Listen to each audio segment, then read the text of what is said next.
sommes à présent avec Dorian Abadi, formateur en analyse technique, avec qui nous allons regarder les market movers du jour. Bonjour Dorian.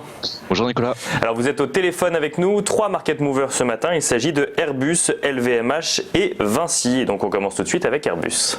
Tout à fait, puisque c'était 3 valeurs, notamment parmi tant d'autres au niveau du CAC 40 qui côtoyaient leurs plus hauts niveaux historiques ces derniers temps, et j'attendais justement un mouvement de correction pour pouvoir y retourner, pour justement ne pas acheter sur ces plus hauts qui avaient été atteints ces derniers jours. Alors vous le savez bien, c'est vrai que on a subi une baisse globalement de 3% en 2 séances au niveau du CAC 40 suite aux menaces de Donald Trump, donc de taxer les produits français, européens et plus anecdotiquement donc les métaux en provenance d'Argentine et du Brésil.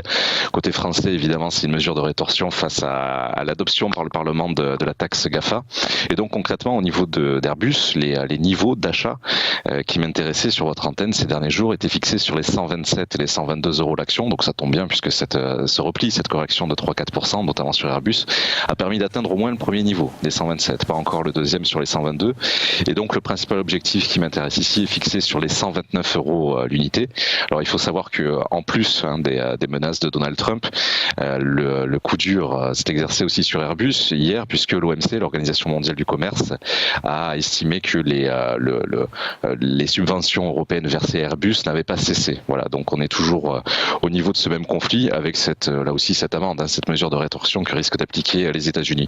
Et l'une des rares bonnes nouvelles depuis la semaine dernière au niveau d'Airbus, c'est le fait que la compagnie aérienne United Airlines donc a annoncé hier avoir commandé 50 Airbus A321. Donc c'est censé remplacer une flotte vieillissante de Boeing. Donc là aussi, c'est un nouveau camouflet, c'est un nouveau coup dur infligé à Boeing et en faveur d'Airbus dans ce contexte déjà assez agité par Donald Trump. Voilà, donc en synthèse, ce sont les points sur les 122 et 127 euros qui m'intéressent pour acheter Airbus et avec pour objectif les 129.